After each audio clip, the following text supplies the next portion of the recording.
Ethan Carver n'aurait jamais imaginé voir de la fumée s'échapper de la cheminée de la ferme délabrée qu'il avait achetée 6 semaines plus tôt. Il avait acheté la propriété sans l'avoir vue à un certain Douglas Hartwell, qui était tellement pressé de la vendre que le prix lui avait semblé étrangement bas.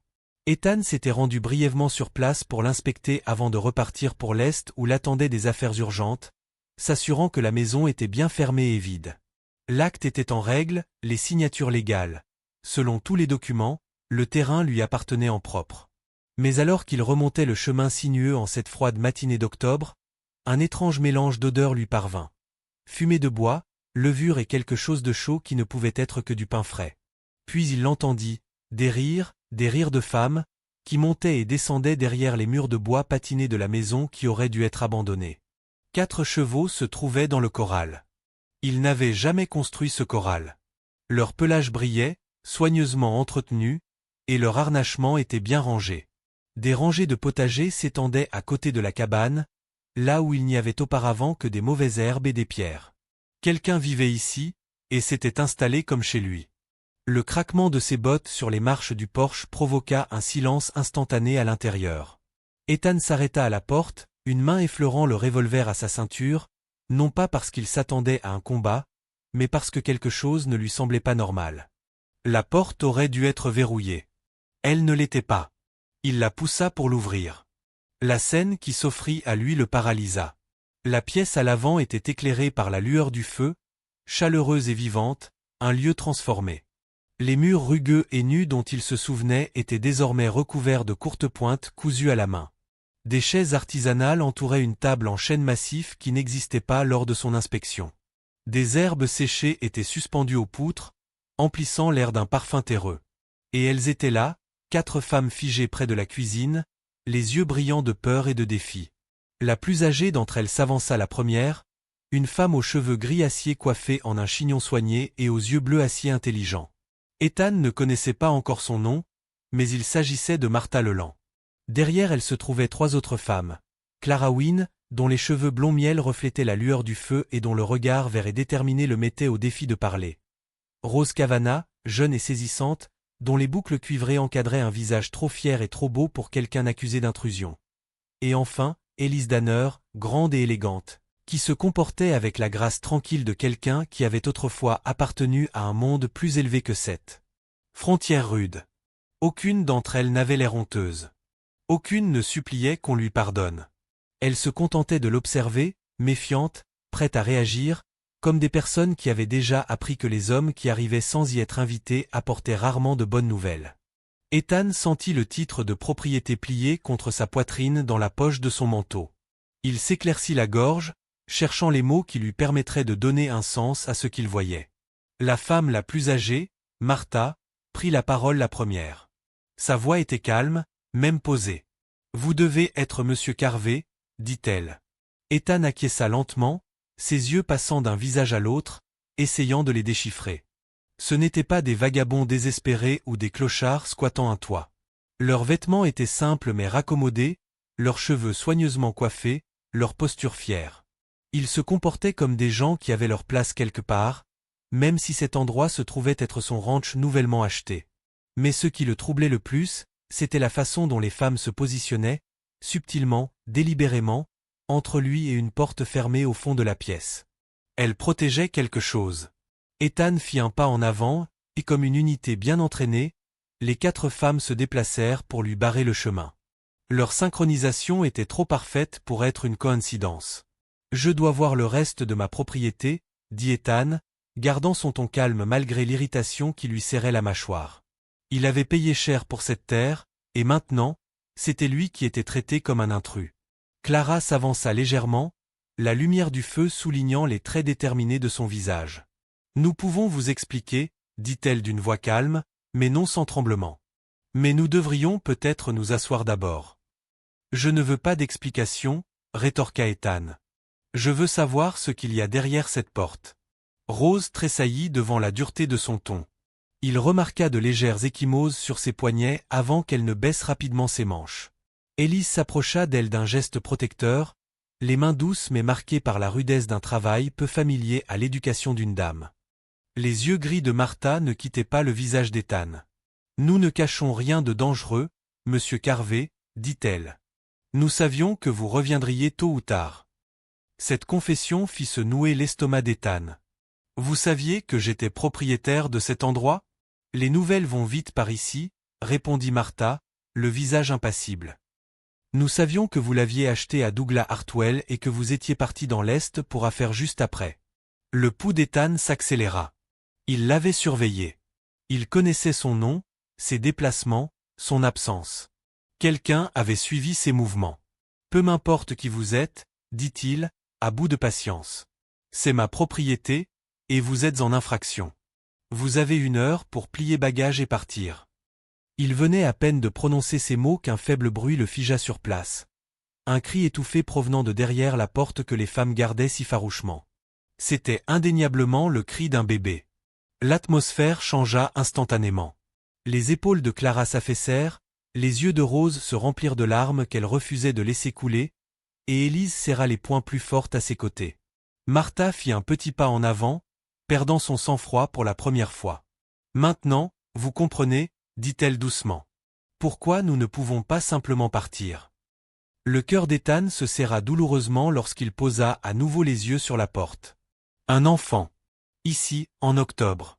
Il les bouscula avant que quiconque ne puisse l'arrêter. La porte s'ouvrit, révélant une petite chambre, désormais transformée en nurserie. Rose se tenait à côté d'un berceau en bois rudimentaire, berçant un nourrisson aux cheveux foncés qui ne devait pas avoir plus de 6 mois. « Voici Lily, dit-elle doucement. Ma fille. » Ethan cligna des yeux. Le teint du bébé, ses boucles souples, tout cela racontait une histoire que la peau pâle et les cheveux cuivrés de Rose ne pouvaient pas raconter. Il commença à comprendre. Un enfant comme celui-ci, né dans un endroit où les jugements étaient trop faciles, pouvait faire rejeter sa mère. Clara vint se placer à côté de Rose, dans une posture protectrice. Son mari l'a chassée, dit-elle d'un ton neutre. Il a dit que le bébé ne pouvait pas être de lui parce qu'elle ne lui ressemblait pas. Il l'a traitée de menteuse et a dit à toute la ville qu'elle lui avait fait honte. Bien sûr, ils l'ont cru. La voix de Rose tremblait. Je suis sur la route depuis juillet. Personne ne voulait m'embaucher. Personne ne voulait me laisser rester. Ethan déglutit péniblement, regardant autour de lui la pièce, les couvertures, la chaleur, les efforts. Il ne se cachait pas de lui par malveillance. Il survivait.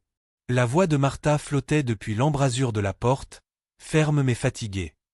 Nous sommes ici depuis 6 semaines, monsieur Carvé.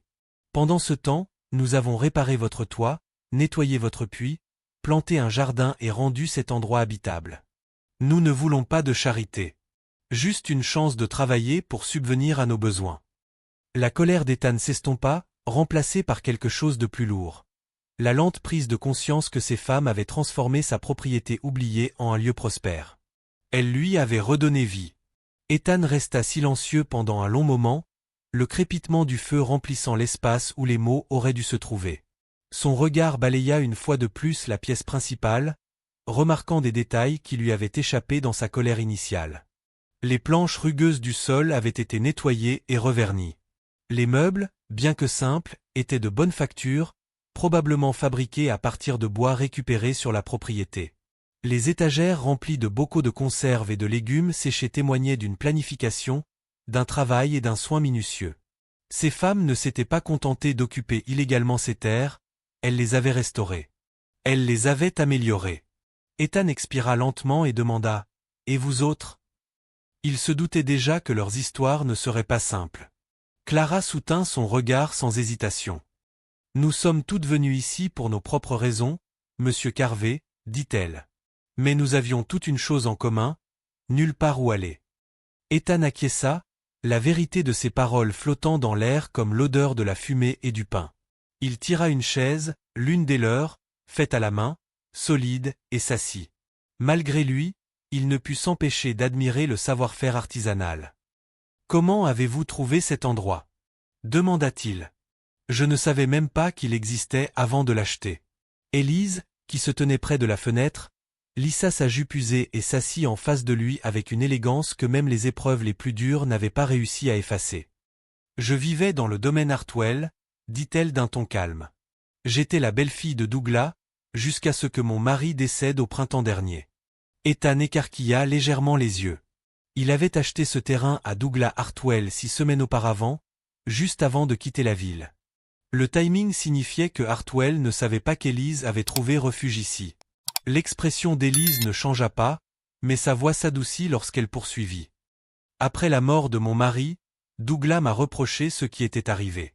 Il m'a dit que si je ne l'avais pas distrait avec mes manières de citadine, il ne serait pas tombé de cheval. Il m'a demandé de faire mes valises et de partir dans les 3 jours. I s'en sentit son coeur se serrer. Hartwell était si impatient de vendre le terrain. Ethan comprenait maintenant pourquoi. La vente n'était pas une question de profit, mais plutôt d'effacer des souvenirs douloureux.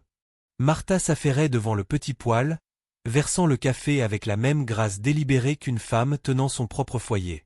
J'ai été institutrice à Hartwell's Crossing pendant près de 20 ans, dit-elle sans lever les yeux.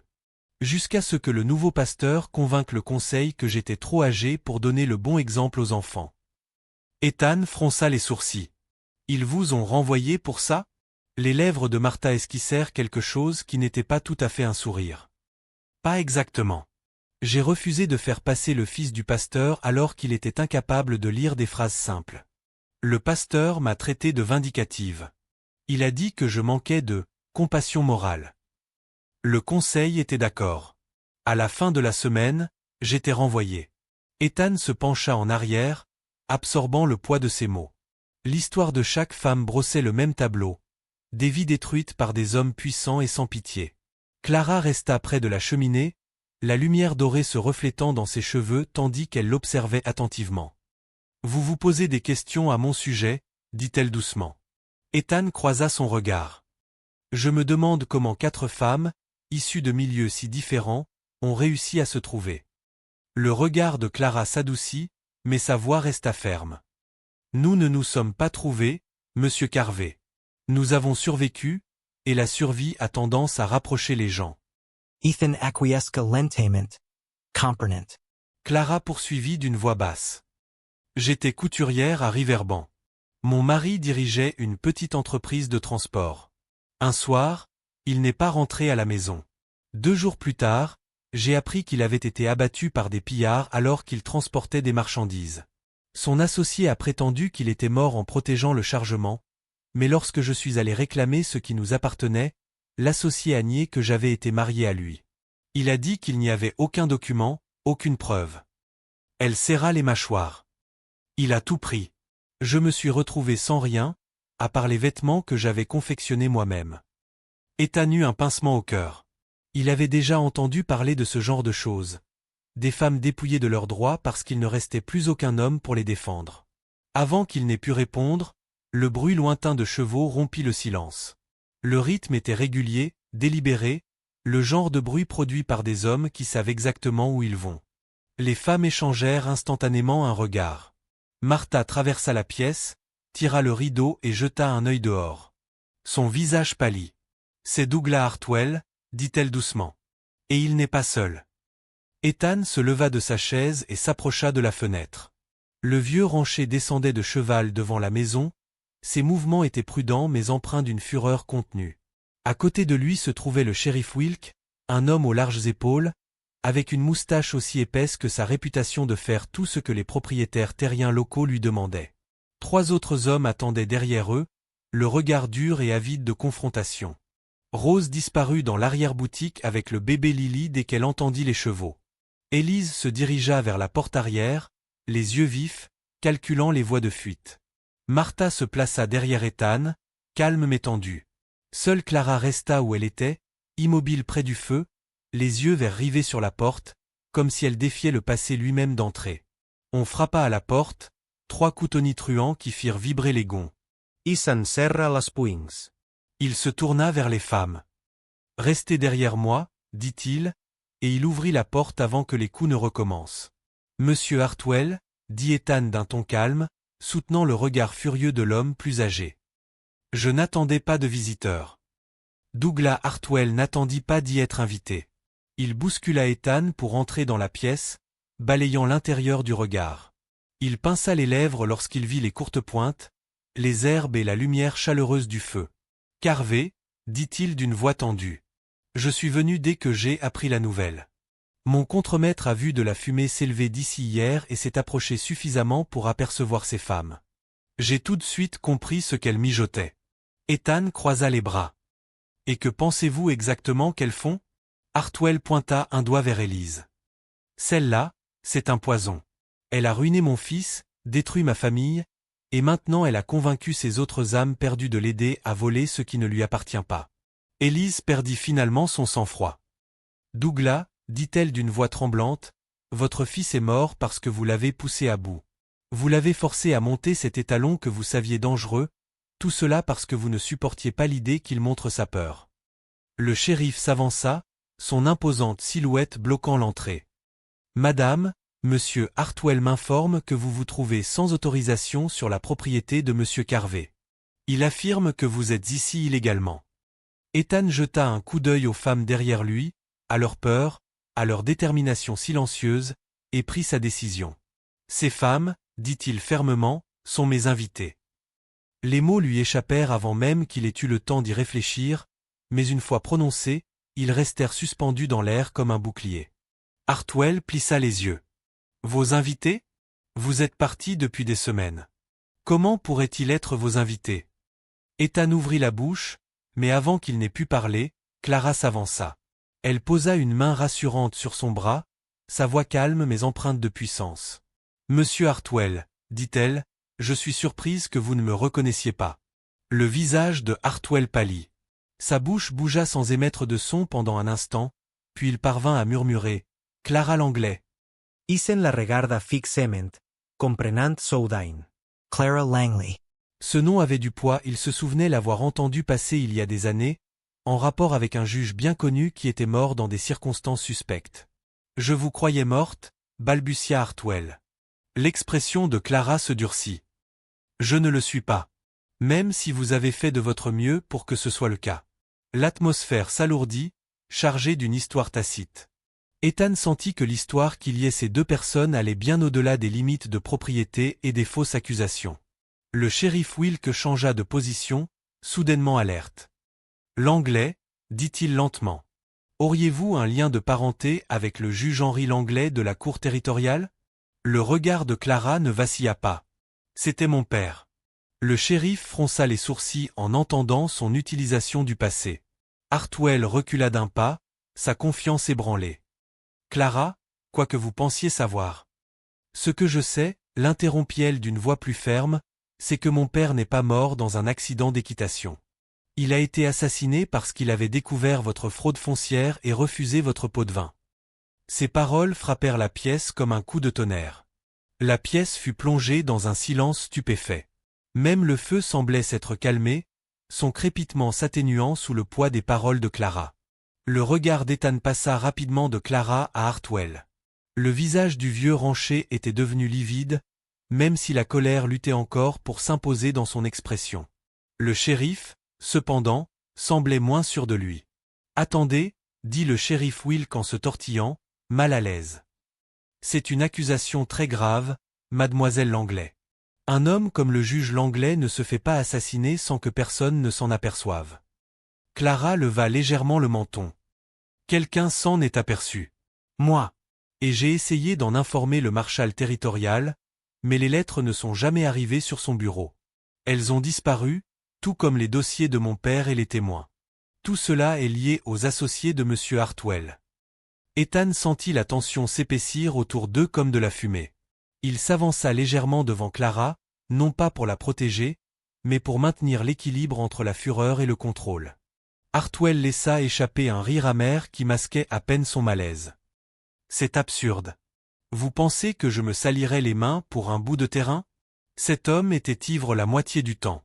Il est tombé de son propre cheval, tout le monde le sait. » Les yeux de Clara s'embrasèrent. « Il n'était pas ivrogne, et vous le savez. Il est mort le lendemain du jour où il a statué contre vous au tribunal. Et vous avez acheté cette propriété. » Elle fit un geste autour d'eux. « Par l'intermédiaire d'une société enregistrée sous un faux nom 3 semaines plus tard. » L'esprit d'Ethan tourbillonnait. Cet achat de terrain avait semblé étrangement rapide et étrangement bon marché. Il avait supposé que Hartwell voulait simplement de l'argent rapidement. Mais maintenant, il voyait se profiler quelque chose de plus sombre sous la surface. Le shérif se frotta le cou, l'air de vouloir être ailleurs. Maintenant, mademoiselle Langley, dit-il prudemment, à moins que vous n'ayez des documents pour prouver tout cela. J'en ai, l'interrompit Clara en sortant un paquet usé de son sac. Elle défit la ficelle et déplia plusieurs pages jaunies, dont les bords étaient fragilisés par le temps. Ce sont les dernières notes de mon père, les originaux. Je les ai gardés cachés. Ethan jeta un coup d'œil par-dessus son épaule. L'écriture était pâle mais précise.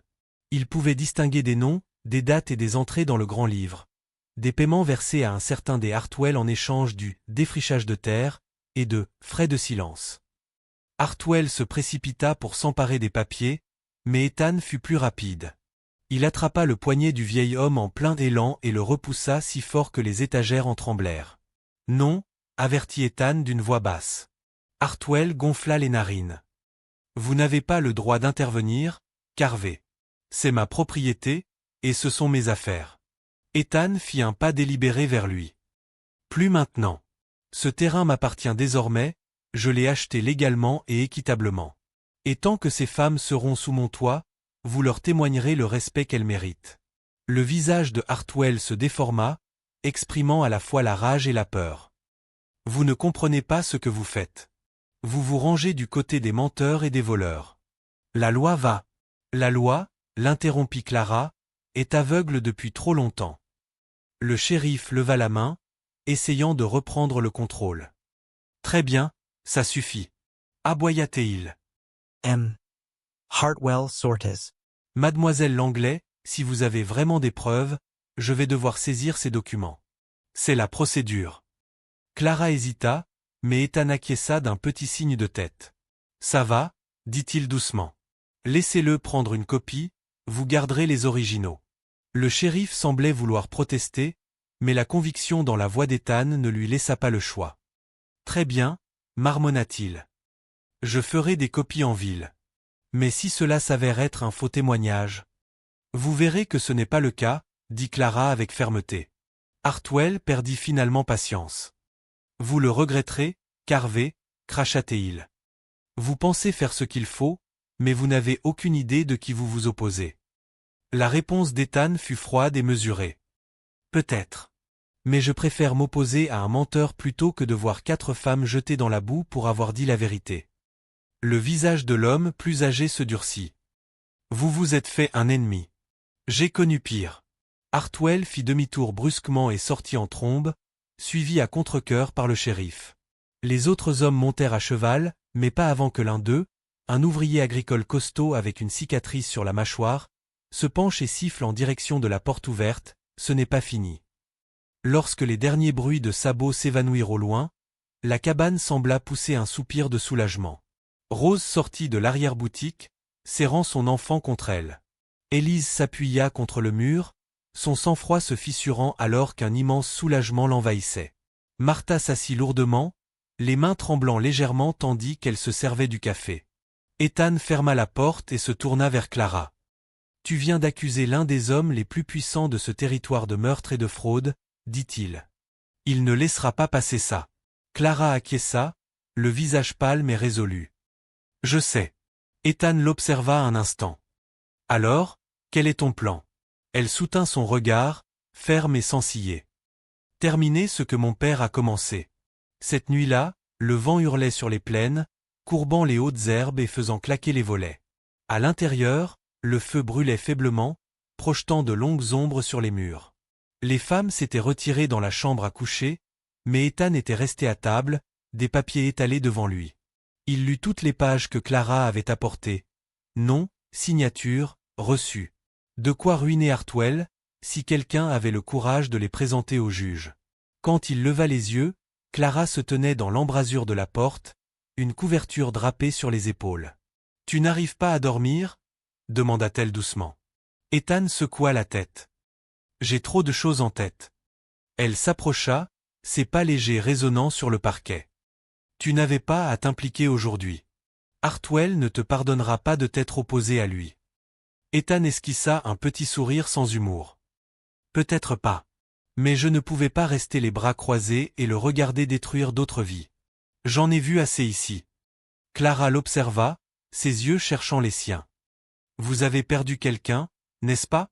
I s'enserra les macoires. Ma femme. La fièvre l'a emportée il y a 2 hivers. Je suis désolé, dit-elle doucement. Il acquiesça d'un signe de tête, puis reporta son attention sur les papiers. Vous avez des preuves, mais aucune protection. Si Hartwell passe à l'action, vous aurez besoin d'un endroit sûr. Clara hesita. Est-ce que vous me proposez cela? Je dis simplement que cette terre est assez grande pour accueillir plusieurs types d'avenirs, répondit Ethan. Si vous et les autres voulez rester, non pas en tant qu'invités, mais en tant que partenaires, nous pouvons y arriver. Construire quelque chose de nouveau ici. Clara retint son souffle, et pendant un instant, la lueur du feu adoucit la dureté de son visage. Vous risqueriez tout pour des gens que vous connaissez à peine? Ethan leva les yeux. Parfois, c'est la seule façon de recommencer à zéro. Elle soutint son regard pendant un long moment, puis acquiesça lentement. Alors nous resterons. Et nous nous battrons, non seulement pour cette terre, mais aussi pour la vérité. Ethan tendit la main. Clara la serra fermament, sellant ainsi un pacte tacite.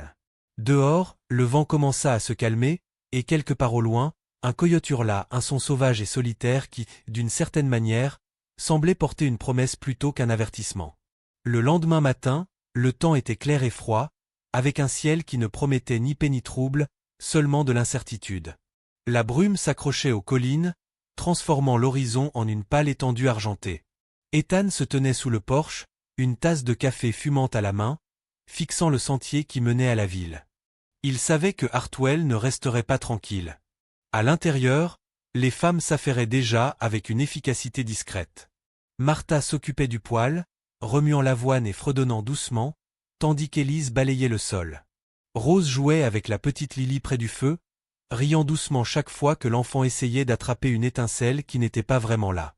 Clara, quant à elle, était assise à table, penchée sur d'autres documents de son père, vérifiant ses notes avec la même concentration qu'Ethan avait observée chez les soldats étudiant une carte de bataille. Quand il revint à l'intérieur, elle leva les yeux. « Ils vont venir, dit-elle simplement. « Je sais, répondit Ethan. Mais pas seulement avec des menaces cette fois-ci. Hartwell est le genre d'homme qui ne se bat pas quand il peut tirer les ficelles. » Clara pinça les lèvres. « Alors il nous faudra plus que du courage. » Ethan s'assit en face d'elle. « Je vais en ville aujourd'hui. Il doit bien y avoir quelqu'un qui se soucie encore de la justice, peut-être le juge itinérant, peut-être le receveur des postes qui s'est occupé de tes lettres perdues. Si nous trouvons ne serait-ce qu'un seul allié, Hartwell aura plus de mal à étouffer l'affaire. » Martha se détourna de la cuisinière. Sois prudent, Ethan. Le shérif n'avait pas l'air convaincu hier, mais il est toujours à la solde de Hartwell. Tu n'auras pas la loi de ton côté. J'aurai la vérité, dit Ethan, même s'il ne semblait pas tout à fait convaincu. Clara se leva de table et lui tendit un petit dossier en cuir. Prends ces copies. Les originaux restent ici. Si tu ne reviens pas, nous saurons quoi faire. Il hésita, puis acquiesça. Verrouillez les portes après mon départ. Et si quelqu'un arrive à cheval avant la tombée de la nuit, ne répondez pas. Elle sourit faiblement. Tu parles à 4 femmes qui ont survécu à pire que des hommes armés. Ethan lui rendit son sourire sinistre, monta sur son cheval et se dirigea vers la route de la vallée. La ville de Hartwell's Crossing s'animait à son arrivée. Des charrettes passaient en brinque-ballant devant le magasin, et le marteau du forgeron résonnait de façon régulière et aiguë dans l'air froid. Mais alors qu'Ethan traversait la rue principale, il remarqua que les regards se tournaient vers lui, plus longs que d'habitude, et que des chuchotements fusaient par-dessus les épaules. Au moment où il attacha son cheval devant le bureau du shérif, il sentait déjà la rumeur se répandre comme une traînée de poudre. Le shérif Wilk était assis derrière son bureau, en train de polir son insigne. Il ne semblait pas surpris de voir Ethan, juste fatigué. « Carvé, dit-il lentement. Vous avez mis un sacré bazar. On dirait, répondit Ethan d'un ton neutre. Il posa le dossier sur le bureau. Vous trouverez à l'intérieur des copies des notes du juge Langlais. Hartwell occupe des terres volées et soudoie des fonctionnaires depuis des années. C'est à vous de régler ce problème. Wilk soupira et se pencha en arrière. Vous croyez que je n'ai jamais entendu ces accusations? Clara Langley envoie des lettres depuis des années. Mais sans preuve, ce ne sont que des ragots. Et les hommes comme Hartwell ont la mémoire longue. Le regard d'Ethan se durcit. Alors peut-être qu'il est temps que quelqu'un s'en souvienne aussi. Wilk ouvrit le dossier, parcourut les pages et fronça les sourcils. Ces signatures, elles semblent authentiques. Les entrées du grand livre correspondent aux anciens registres fonciers de la ville. Il expira par le nez. Si je m'occupe de cette affaire, Hartwell aura la moitié du comté contre moi. Et si vous ne le faites pas? Demanda Ethan. Vous aurez votre conscience. Pendant un long moment, Wilk ne répondit pas. Puis il ferma soigneusement le dossier et le glissa dans le tiroir de son bureau. J'enverrai un télégramme au juge de DRY Creek. Discreetment. Ne vous attendez pas à des miracles, la justice prend son temps ici. C'est tout ce que je peux demander, dit Ethan. Il se retourna pour partir, mais la voix de Wilk l'arrêta. Carvey, dit-il d'un ton plus doux, il paraît que Hartwell engage des hommes de Silver Bluff, le genre qui règle les affaires à l'extérieur du tribunal. Tu ferais mieux de rester près de chez toi. Ethan acquiesça d'un signe de tête. Je serai prêt. À la tombée de la nuit, de lourds nuages envahirent le ciel, et l'air s'imprégna d'une odeur de pluie. Ethan revint et trouva Clara et les autres qui attendaient près de la fenêtre, leurs fusils à portée de main. Il sait, dit Clara dès qu'Ethan entra. Ethan acquiesca. Probablement avant même que j'arrive en ville. Rose avait l'air effrayé. Que allons-nous faire? Nous résistons, répondit Ethan simplement. Hartwell a utilisé la peur pour gagner tous les combats qu'il a menés. Il est temps qu'il apprenne ce que c'est que de perdre. Marta serra les macoires. Alors il viendra cette nuit. Ethan regarda Clara. Elle soutint son regard, calme et déterminé. Alors nous serons prêts. La tempête éclata peu après minuit. Le tonnerre grondait dans la vallée comme des coups de canon lointains, et les éclairs déchiraient le ciel de leurs éclats blancs et irréguliers. Ethan se tenait près de la porte, fusil à la main, tandis que Clara surveillait à travers une étroite fente dans le volet. La pluie martelait le toit, masquant tous les sons, jusqu'à ce que le faible crissement des sabots parvienne à leurs oreilles. « Ils sont là » murmura-t-elle. Des silhouettes apparurent à travers la pluie, des formes sombres se déplaçant avec détermination. Ethan en compta au moins 6, plus qu'il n'avait espéré, moins qu'il n'avait craint. Le premier homme atteignit le porche et cria pour couvrir le bruit du vent. « Carvey, tu as une chance de sortir et de nous remettre ces femmes. Fais-le, et tu t'en sortiras peut-être vivant. » La réponse d'Ethan fut le cliquetis métallique d'un fusil qui se verrouillait. Un éclair illumina sa silhouette dans l'embrasure de la porte. « Si vous les voulez, dit-il d'une voix calme, vous devrez d'abord me passer dessus. » Les coups de feu fusèrent, rapides et brutaux. Les murs tremblèrent sous le barrage, des éclats de bois volant à travers la pièce. Rose hurla en serrant son bébé contre elle, tandis que Martha la traînait derrière la cheminée. Ethan tira 2 fois à travers la fenêtre, 2 coups rapides qui abattirent instantanément l'un des assaillants. Le fusil de Clara crépita à côté de lui, précis et régulier. Un autre homme trébucha et tomba dans la boue en criant. La fusillade dura moins de 5 minutes, mais elle sembla durer des heures. Lorsque le silence revint enfin, seule la pluie continuait de tomber, forte et incessante. Ethan sorted prudiment. 3 hommes gisaient immobiles. Les autres s'étaient enfuis dans la tempête, abandonnant leurs chevaux. Il se retourna vers la cabane, trempé jusqu'aux os mais indemne. « C'est fini, dit-il. » Clara se tenait dans l'embrasure de la porte, le visage pâle et calme. Pour l'instant. À l'aube, la nouvelle de la fusillade s'était répandue dans toute la vallée. Le shérif arriva à cheval dès les premières lueurs du jour, suivi de 2 adjoints et du médecin du village. Ils recueillirent les témoignages, comptèrent les corps et écoutèrent le récit complet d'Ethan. Une fois l'interrogatoire terminé, le shérif Wilk hocha la tête d'un air sombre. Le juge de DRY Creek a envoyé un message. Il délivre des mandats d'arrêt contre Douglas Hartwell et ses complices. Vous devrez tous les 2 témoigner. Clara serra les papiers qu'elle tenait dans ses mains. Nous serons là. Wilk la regarda avec ce qui semblait être du respect. Vous avez plus de courage que la plupart des hommes que je connais, mademoiselle Langley. Je veillerai à ce que le juge fasse son travail. Lorsque les cavaliers furent partis, Clara se tourna vers Ethan. Les premiers rayons du soleil perçaient les nuages, dorant l'herbe humide. Pensez-vous que cela mettra fin à tout cela? Demanda-t-elle doucement. Ethan regarda vers l'horizon, où la route menant à Dry Creek serpentait comme une promesse. Mettre fin? Non.